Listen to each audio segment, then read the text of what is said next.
Hello everyone, KVS pedagogy के शाम 7 बजे की क्लास में आप सभी का स्वागत है। जैसा कि आपने थंबनेल पे देखा होगा कि पूरे यूट्यूब का सबसे बेहतरीन क्लास आपको मिलने वाला है और क्लास को 5 मिनट आप समय दीजिए। 5 मिनट के बाद आप खुद समझ जाएंगे कि यह क्लास कितना ज़्यादा यूजफुल है केवीएस पेडागोजी के लिए, 60 अंकों की तैयारी के लिए। और इस क्लास से बेहतर आपको कहीं कुछ नहीं मिलेगा, वो भी फ्री में तो बिल्कुल नहीं मिलेगा। तो चलिए, आज का जो टॉपिक है शिक्षक की भूमिका, इसको हम पढ़ने वाले हैं। शिक्षक की भूमिका से रिलेटेड जो इंपॉर्टेंट थ्योरी है उसको देखेंगे। उसके बाद इसी टॉपिक से रिलेटेड एमसीक्यू क्वेश्चन से लास्ट में प्रैक्टिस भी करेंगे। और जो एमसीक्यू क्वेश्चन इस वीडियो में शामिल किए गए हैं या किसी भी क्लास में शामिल किए जा रहे हैं, वह बहुत ही सेलेक्टेड है, न्यू पैटर्न के अकॉर्डिंग है। और उन क्वेश्चन की सबसे अच्छी बात है कि एनईपी 2020 की चीज़ों को वहाँ शामिल किया गया है। चलिए, तो शिक्षक की भूमिका को समझने से पहले यहाँ आप ध्यान दीजिएगा कि वर्तमान समय में छात्र केंद्रित यानी कि चाइल्ड सेंटर्ड एजुकेशन सिस्टम है और बाल केंद्रित शिक्षा में शिक्षक की भूमिका हमेशा हम मानते हैं निष्क्रिय। शिक्षक की भूमिका को क्या माना जाता है कि निष्क्रिय भूमिका होती है। क्वेश्चन भी DSSB में आया हुआ है कि शिक्षक की भूमिका बाल केंद्रित शिक्षा में कैसी होती है, तो निष्क्रिय होती है। लेकिन आज के क्लास में एनईपी के अनुसार आप उन चीज़ों को जानेंगे कि शिक्षक निष्क्रिय से क्या चीज़ें कर सकता है कि उसकी भूमिका सक्रिय हो जाए बाल केंद्रित शिक्षा में, ठीक है। और वहीं से क्वेश्चन भी बनेंगे। तो सबसे पहले यहाँ जो लाइन है इसको आप ध्यान से देखिए। इतना अगर आपने समझ लिया तो पूरा टॉपिक आपको समझ में आ जाएगा। वर्तमान समय की बात करें तो शिक्षक का मुख्य कार्य है सीखने की समुचित परिस्थितियों को उत्पन्न करना, जिससे छात्र अनुभव द्वारा क्रियाएं करते हैं और सीखते हुए नवीन ज्ञान को प्राप्त करते हैं। तो यहाँ आप समझ पाए होंगे कि शिक्षक का कार्य है कि ऐसे पॉजिटिव माहौल को बनाना जिससे कि बच्चे सही रूप से अपने अनुभव का प्रयोग करते हुए चीज़ों को सीख पाएँ, ठीक है। यानी कि सीखने को क्या करना है, आसान बनाना है, बस आपको सीखने का माहौल क्रिएट करना है। शिक्षक की मुख्य भूमिका यही है। चलिए, अब आगे बढ़ते हैं और चीज़ों की बात करें तो छात्रों में स्वतंत्र रूप से सोचने की सुविधा प्रदान करना होता है शिक्षक को। सीखने की प्रक्रिया में सीखने वाले की जिज्ञासा का पोषण और जिज्ञासा को बढ़ाने की कोशिश करना होता है, ठीक है। और अलग अलग छात्रों की अलग अलग ज़रूरत होती है एक ही क्लास के, ठीक है, विभिन्नता के नियम के अनुसार। तो सभी छात्रों के विशेष आवश्यकताओं को ध्यान में रखते हुए शिक्षक को क्या करना है, नवीन जानकारी प्रदान करना है ताकि अनुभव के माध्यम से, अपने पूर्व अनुभव के माध्यम से नई चीज़ों को सीख सके। चलिए, पहला पॉइंट ध्यान दीजिएगा। शिक्षण का उद्देश्य या शिक्षक का उद्देश्य सीखने की प्रक्रिया का संचालन करना है। शिक्षक अध्यापन करता है और छात्र सीखते हैं। शिक्षण का मुख्य कार्य सीखने की समुचित परिस्थितियों को उत्पन्न करना है, जिससे छात्र अनुभव द्वारा क्रियाएं करते हैं और सीखते हुए नवीन ज्ञान प्राप्त करते हैं।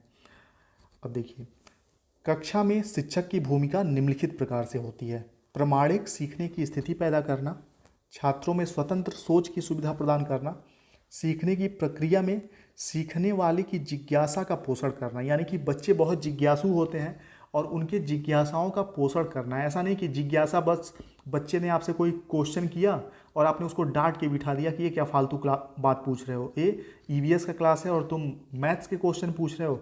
ऐसा नहीं करना है। उसके जिज्ञासा का क्या करना है, शिक्षक को पोषण करना है।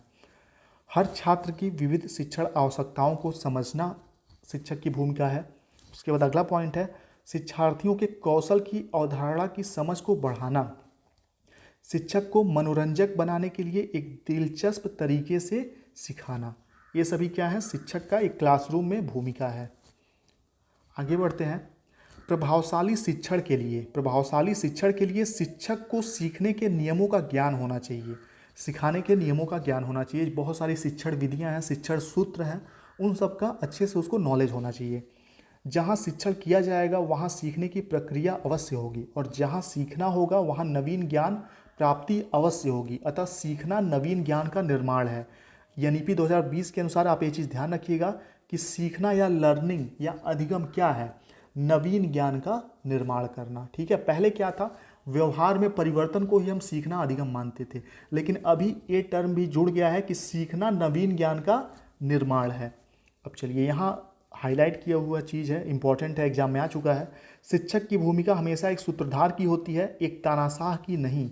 सूत्रधार शिक्षक भूमिका होने के नाते अपने छात्र को ज्ञान प्राप्त करने और फिर से संगठित करने में सहायता करना है। एक वर्ड शिक्षक के रूप में हमेशा आपको याद रखना है, सहायता करना। शिक्षक का सबसे प्रमुख कार्य ज्ञान को अंदर ठूसना ना होकर क्या करना है, कुछ नया सीखने में बच्चों की सहायता करना है। ये चीज़ ध्यान में रख के आंसर करिएगा। और चैनल के वीडियोज आपको पसंद आ रहे हो तो चैनल पे नए हो तो सब्सक्राइब कर दीजिए। और अगर आपको नोट चाहिए तो जैसा कि डिटेल मैंने बताया हुआ है, डेमो वगैरह आपको मिल जाएगा इस नंबर पे। कंप्लीट एक बार में सारे PDF मिल जाएंगे, 290 फीस पे करना होगा। अब देखिए रचनात्मक परिप्रेक्ष्य। रचनात्मक परिप्रेक्ष्य क्या है, शिक्षक की भूमिका के बारे में ध्यान दीजिएगा, इंपॉर्टेंट है। रचनात्मक परिप्रेक्ष्य में सीखना ज्ञान के निर्माण की प्रक्रिया है। विद्यार्थी सक्रिय रूप से पूर्व प्रचलित विचारों में उपलब्ध सामग्री गतिविधियों के आधार पर अपने लिए ज्ञान की रचना करते हैं। यह है रचनात्मक परिप्रेक्ष्य। शिक्षक रचनात्मक परिप्रेक्ष्य में ऐसी रणनीति उपलब्ध कराता है जो सबके द्वारा सीखने को प्रोत्साहित करता है। यानी कि रचनात्मक परिप्रेक्ष्य में शिक्षक क्या करता है, ऐसी रणनीति उपलब्ध कराता है जो सबके द्वारा सीखने को प्रोत्साहित करते हैं। यानी कि बच्चे जब मोटिवेट होंगे तब चीज़ों को बेहतर ढंग से सीख पाएंगे। बच्चों के संज्ञान में अध्यापकों की भूमिका बढ़ सकती है यदि वे ज्ञान निर्माण की प्रक्रिया में ज़्यादा सक्रिय रूप से शामिल हो जाएं, जिसमें बच्चे व्यस्त हैं। देखिए अब यहाँ आपने हमेशा, अभी थोड़ी देर पहले मैंने आपको बताया कि शिक्षक की भूमिका के बारे में क्वेश्चन DSSB में आया था कि बाल केंद्रित शिक्षा में शिक्षक की कैसी भूमिका होती है। तो कैसी भूमिका, सही आंसर था निष्क्रिय भूमिका। ठीक है, निष्क्रिय भूमिका थी। तो ये चीज़ निष्क्रिय से सक्रिय भूमिका कैसे बन सकती है, उसके लिए बच्चों के संज्ञान में, यानी कि बच्चे जब कुछ सीख रहे हों, कुछ ज्ञान इकट्ठा कर रहे हो, संज्ञानात्मक रूप से सक्रिय हों, तो अध्यापक को क्या करना चाहिए कि वे ज्ञान निर्माण की प्रक्रिया में ज़्यादा सक्रिय रूप से शामिल हो जाएं, जिसमें बच्चे खुद व्यस्त हैं। ठीक है, क्योंकि जब सक्रिय रूप से शिक्षक भी शामिल होंगे और बच्चे सक्रिय रूप से तो सीखते ही हैं चीज़ों को, तो शिक्षक का योगदान भी सक्रिय हो जाएगा। शिक्षक की भूमिका भी बाल केंद्रित शिक्षा में सक्रिय रूप से हो जाएगा। लेकिन सिर्फ सक्रिय होकर क्या करना है, आपको सहयोग करना है बच्चों का। चलिए, पहले क्या अवधारणा थी शिक्षक की पहले अवधारणा ये थी कि बच्चों को स्वतंत्र रूप से छोड़ देना है सीखने के लिए, ज्ञान अर्जन करने के लिए। लेकिन अभी NEP 2020 में क्या बताया गया है कि बच्चे जब मुक्त रूप से, स्वतंत्र रूप से कोई चीज़ सीख रहे हों सक्रिय रूप से, तो शिक्षक भी सक्रिय रूप से उनके सीखने में सहयोग प्रदान करे, ना कि निष्क्रिय रूप से क्लास में बैठा रहे। चलिए, शिक्षक की भूमिका बच्चों को ऐसा प्रश्न पूछने की अनुमति देना है जिनसे स्कूल में दिखाई जाने वाली चीज़ों का संबंध बाहरी दुनिया से स्थापित हो सके। ठीक है, ऐसे प्रश्न पूछने देने के अवसर प्रदान करने चाहिए जिससे क्या हो कि जो विद्यालय में चीज़ बच्चे सीखें उसको बाहर के जीवन में उसका उपयोग कर सकें। अगला पॉइंट है, और उन्हें एक ही तरीके से उत्तर देने या रटने के बजाय अपने शब्दों में जवाब देने और अनुभव बताने के लिए प्रोत्साहित करना चाहिए। यानी कि उनको किताबी ज्ञान प्रदान नहीं करना है, उनको ऐसी चीज़ें करने के अवसर उपलब्ध कराने हैं जिससे बच्चे अपने अनुभव बताने के लिए क्या हो, प्रोत्साहित हों। ठीक है, जो उनके पूर्व अनुभव हैं, क्योंकि माना गया है कि बच्चों का पूर्व अनुभव कुछ नया सीखने में बहुत ज़्यादा योगदान करता है। जीन पियाजे और बहुत सारे थ्योरीज में ये चीज़ सिद्ध हो चुका है। पूछताछ, अन्वेषण, प्रश्न पूछना, वाद विवाद, व्यवहारिक प्रयोग व ऐसा चिंतन जिससे सिद्धांत बन सके और विचार स्थितियों की रचना हो सके, ये सभी बच्चों की सक्रिय व्यस्तता को सुनिश्चित करते हैं। यानी कि जब बच्चे पूछताछ करते हैं, अन्वेषण करते हैं, प्रश्न पूछते हैं, वाद विवाद करते हैं, व्यवहारिक प्रयोग करते हैं। जैसे कि एक क्वेश्चन था सक्रिय अधिगम, कि सक्रिय अधिगम क्या है। सक्रिय अधिगम, देखिए DSSB में KVS में सक्रिय अधिगम पे क्वेश्चन पूछा जा चुका है। तो सक्रिय अधिगम पे क्वेश्चन आया था और उसका आंसर क्या था, पूछताछ करना, अन्वेषण करना, प्रश्न पूछना, वाद विवाद करना। ये सब क्या है, सक्रिय अधिगम के उदाहरण हैं। और देखिए जिन किताबों से मैंने KVS के लिए नोट्स तैयार किए हैं, एक किताब का ही स्क्रीनशॉट इसीलिए लिया है मैंने। ठीक है, जो है यहाँ पे ये टाइप किया हुआ नहीं, किताब का ही स्क्रीनशॉट है। ये चीज़ इसलिए मैंने आपको दिखाया कि सेम टू सेम चीज़ें जो KVS में, DSSB में, पेडागोजी वगैरह में आती हैं, उन किताबों से आपके लिए नोट्स तैयार किए गए हैं। ठीक है, बहुत ही परफेक्ट है। मैं बस समझ लीजिए कि अपने मुंह से बहुत ज़्यादा नहीं बोलना चाहता, क्योंकि अपनी चीज़ों की तारीफ एक तरह से नहीं करनी चाहिए, क्योंकि ये बनावटी भी लग सकता है सामने वाले को, लेकिन बस ये जान लीजिए अंदर से मैं बता रहा हूँ एकदम अंतरात्मा से बहुत ही परफेक्ट चीज़ आप पढ़ रहे हैं, और एग्जाम में इससे बेस्ट आपको कहीं कुछ मिलेगा नहीं केबीएस के लिए।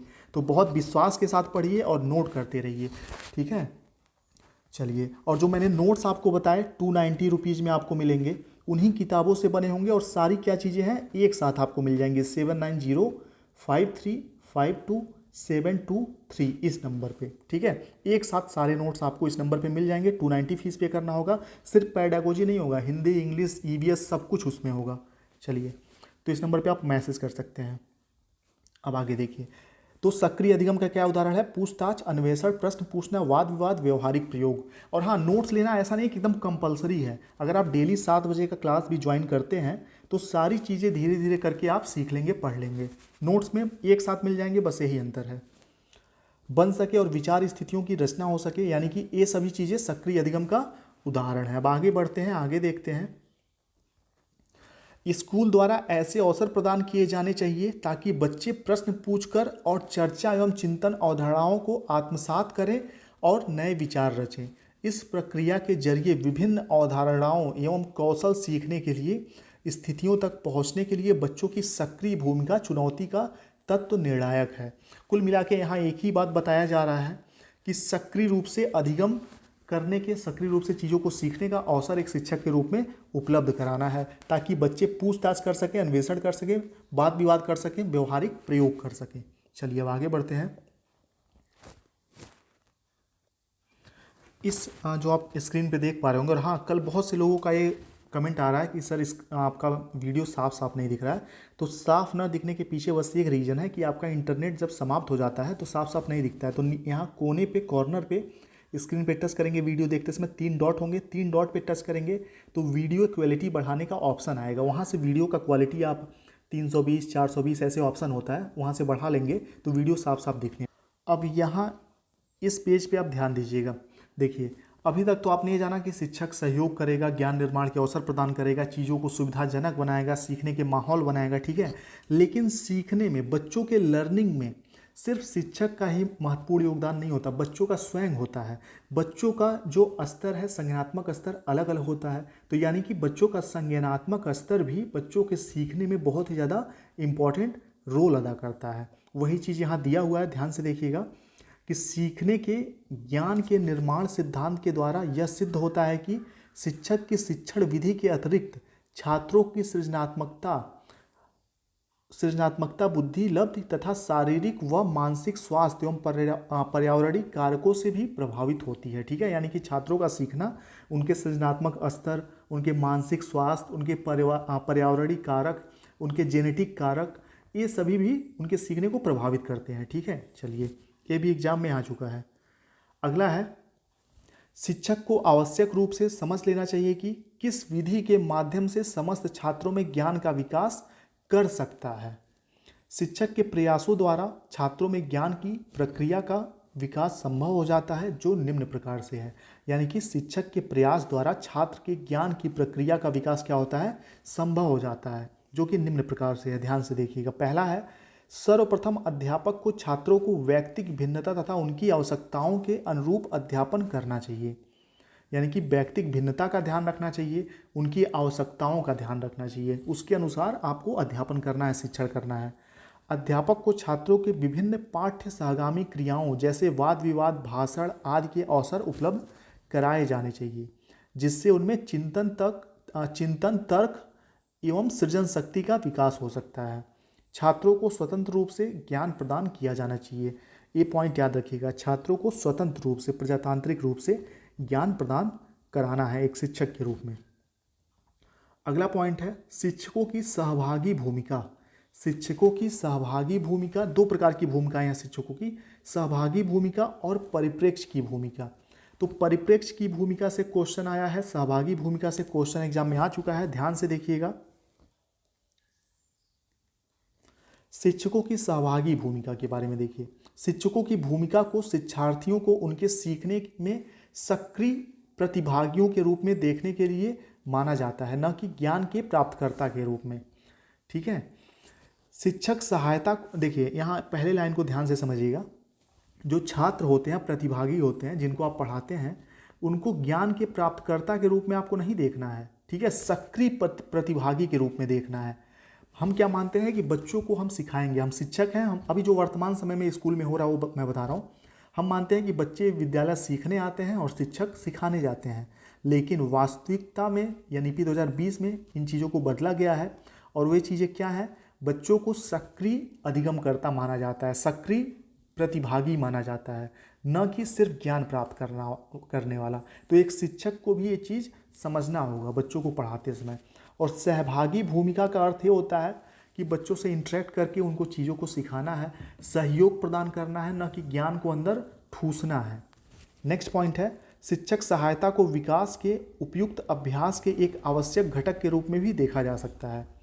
एक शिक्षक शिक्षार्थी, परामर्शदाता, प्रबंधक, मूल्यांकनकर्ता और नवप्रवर्तक के रूप में भी कार्य करता है। यानी कि शिक्षक बहुत सारी भूमिकाओं में होता है। खेल के दौरान शिक्षक के हस्तक्षेप से समस्या समाधान, पूछताछ, अवांछित व्यवहार को पुनर्निर्देशित करने और बच्चों को खेलने के विषयों में लुभाने में सहायता करने से लेकर कई संभावनाएं हैं। यानी कि जब बच्चे खेल के मैदान में खेल खेल रहे हों तो बहुत सारी समस्याओं का वहाँ समाधान किया जा सकता है शिक्षक के द्वारा। पूछताछ वाले विधि का प्रयोग किया जा सकता है। उनके जो अवांछित व्यवहार हैं, जिनको अपने समाज में बच्चों को नहीं दोहराना चाहिए, ऐसा व्यवहार खेल के दौरान कोई बच्चा करता है तो एक शिक्षक के रूप में आप उनका मार्गदर्शन कर सकते हैं, निर्देश दे सकते हैं, और भी बहुत सारी चीज़ें। अगला है, शिक्षण अधिगम प्रक्रिया में शिक्षक की सहभागी भूमिका मुख्य रूप से सार्थक सीखने के लिए सभी छात्रों को सक्रिय भागीदारी पर जोर देना है। तो कुल मिला के दो चीज़ ध्यान रखिएगा, सहयोग उपलब्ध कराना शिक्षक की भूमिका, और बच्चों की सक्रिय भागीदारी पर जोर देना कि बच्चे सक्रिय रूप से स्वयं सीखें। इसलिए आपको निरंतर प्रयास करते रहना है शिक्षक के रूप में। सहभागी होने के नाते एक शिक्षक को सभी बच्चों की ज़रूरतों को संबोधित करके और छात्र शिक्षक बातचीत के माध्यम से सीखने को सुविधाजनक बनाने के द्वारा सीखने की सुविधा प्रदान करने की कोशिश करनी चाहिए। एक शिक्षक को युवा अंकुरों को विकसित करने और खिलने की क्षमता को बढ़ावा देने के लिए धैर्य और दृढ़ता के साथ एक सहभागी भूमिका निभानी चाहिए। देखिए, एक मैं यहाँ छोटा सा एग्जाम्पल देना चाहता हूँ, आपको ध्यान से देखिएगा, इस टॉपिक को आसानी से समझ पाएंगे। जैसे कि मान लीजिए एक छोटा सा बीज हम क्या करते हैं, मिट्टी में बोते हैं, ठीक है, इसकी बुआई करते हैं। उसके बाद क्या करते हैं, वह बीज पर्यावरण के साथ क्रिया करके अंकुर निकालता है। वही अंकुर धीरे धीरे बड़ा होकर एक पौधे का रूप ले लेता है। उसमें पत्ते निकल आते हैं, शाखाएं निकल आती हैं, ठीक है, पत्ते और शाखाएं निकल आती हैं। तो एक जो माली होता है या जो किसान होता है, तो किसान क्या करता है, बीज बोता है, पानी देता है, खाद देता है, बाकी क्रिया करके, जमीन के साथ क्रिया करके, वातावरण के साथ क्रिया करके यह बीज पौधे का रूप स्वयं लेता है। न कि किसान इस बीज में से पौधा खींच कर निकालता है, ऐसा तो होता नहीं है। वह तो प्रकृति द्वारा क्रिया करके स्वयं सीखता है, स्वयं बड़ा होता है, ठीक है। लेकिन एक किसान क्या करता है, शिक्षक के रूप में कार्य करता है। तो यह जो पौधा है, ध्यान दीजिएगा, बहुत ध्यान से पूरा टॉपिक समझ जाएंगे। ये जो पौधा है यह क्या है, बालक है, बच्चा है, ठीक है, बालक के रूप में है। और जो किसान होता है वह क्या है, शिक्षक है। किसान क्या है, शिक्षक है, ठीक है। तो यहाँ किसान ने क्या किया, किसान ने पौधे के साथ क्या किया कि उसको माहौल प्रदान किया, उसको बोया, पानी दिया, खाद दिया, लेकिन वातावरण के साथ क्रिया करके पौधा स्वयं बड़ा हुआ। वैसे ही शिक्षक को क्या करना है, बच्चे को माहौल देना है, ठीक है, सकारात्मक माहौल पैदा करना है ताकि वह ज्ञान का निर्माण स्वयं कर सके और एक बीज से एक बड़ा पौधा और फिर एक बड़ा पेड़ का वह निर्माण कर सके, ठीक है। ये चीज़ ध्यान रखिएगा। चलिए, उम्मीद करते हैं इस एग्जाम्पल से पूरा टॉपिक आपको समझ में आ गया होगा। और इसी बात पे वीडियो को लाइक कर दीजिए और एक हाथ जोड़ के, एक टीचर के रूप में, एक आपके फ्रेंड के रूप में, बड़े भाई के रूप में या छोटा भाई, जो भी आप समझिए, हाथ जोड़ के मैं रिक्वेस्ट कर रहा हूँ। इस समय मैंने हाथ जोड़ा भी है वैसे, कि आप वीडियो को अपने फ्रेंडों के साथ शेयर करिए जो लोग केवीएस की तैयारी कर रहे हैं। और फेसबुक पे एक रिक्वेस्ट है, मेरी इच्छा भी है कि मेरे चैनल के बारे में, राहुल एकेडमी के बारे में भी फेसबुक पे आप लोग बताया करिए, कमेंट बॉक्स में या कोई पोस्ट करके। रिक्वेस्ट है आप सभी लोगों से, ठीक है। चलिए अब आगे बढ़ते हैं। अब शिक्षकों का आपने सहयोगी भूमिका देख लिया, अब परिप्रेक्ष्य की भूमिका ध्यान दीजिएगा। परिप्रेक्ष्य की भूमिका क्या है, अब देखिए। फिर परिप्रेक्ष्य की भूमिका का अर्थ ये होता है कि जैसे मान लीजिए बच्चे ने कहा एक आम के बारे में चर्चा हो रही है और कोई छोटा बच्चा, कक्षा पहली का बच्चा बोलता है कि सर आम का रंग लाल होता है, पकने के बाद आम का रंग लाल हो जाता है, या सिर्फ उसने कहा कि आम का रंग लाल होता है। तो आपको शिक्षक के रूप में परिप्रेक्ष्य की भूमिका निभाते हुए क्या करना है, बच्चे के बात की सराहना करनी है। ठीक है, उसको ये नहीं कहना कि नहीं नहीं गलत बता रहे हो, आम का रंग कच्चे पे हरा होता है, पकने के बाद पीला होता है, ऐसा नहीं बताना उसको।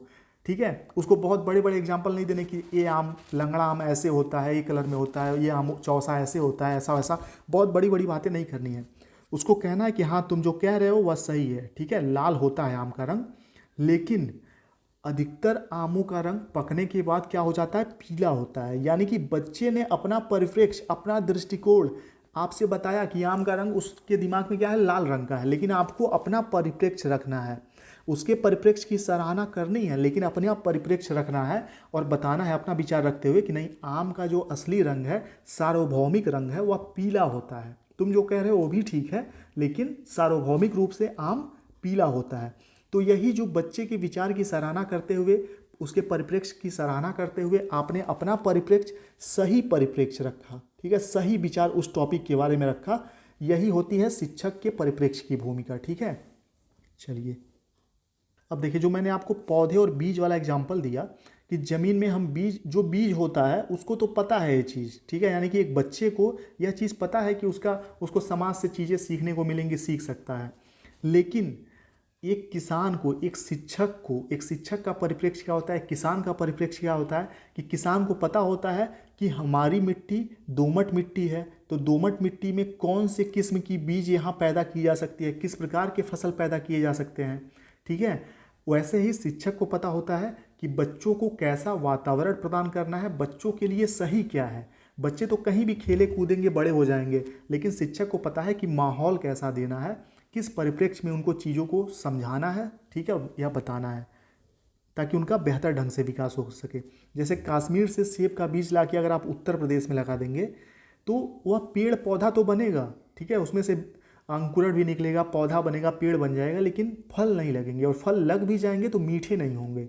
ठीक है, तो उसी प्रकार से शिक्षक को बच्चों को सही माहौल प्रदान करते हुए उनके जो उनका खूबी है, जैसे बीज का खूबी है पौधा बनना, पेड़ बनना, तो बच्चों का भी क्या खूबी होता है कि वह ज्ञान को अर्जित करते हैं, लेकिन सही प्रकार से ज्ञान अर्जित करें, इसका ध्यान रखना है। और इसका जब ध्यान शिक्षक रखता है तो उसी को कहते हैं शिक्षकों की परिप्रेक्ष्य की भूमिका। चलिए अब आगे बढ़ते हैं। और यहाँ जो इस टॉपिक से रिलेटेड बहुत से इंपॉर्टेंट क्वेश्चन हैं जो कि हम एक छोटे से अलग वीडियो में देखने वाले हैं। ठीक है, क्योंकि जिस सिस्टम से मैं बना रहा हूँ यहाँ टैबलेट की बैटरी बहुत लो हो गई है, कभी भी फ़ोन स्विच ऑफ हो सकता है। ठीक है, तो एक छोटे से नेक्स्ट वीडियो में मैं इसका जो MCQ है शिक्षक की भूमिका से रिलेटेड, ठीक है, जो शिक्षक की भूमिका है, इसके MCQ नेक्स्ट वीडियो में आपको इसके बाद ही अपलोड कर दे रहा हूँ, मैं बना दे रहा हूँ। चलिए मिलते हैं नेक्स्ट वीडियो में।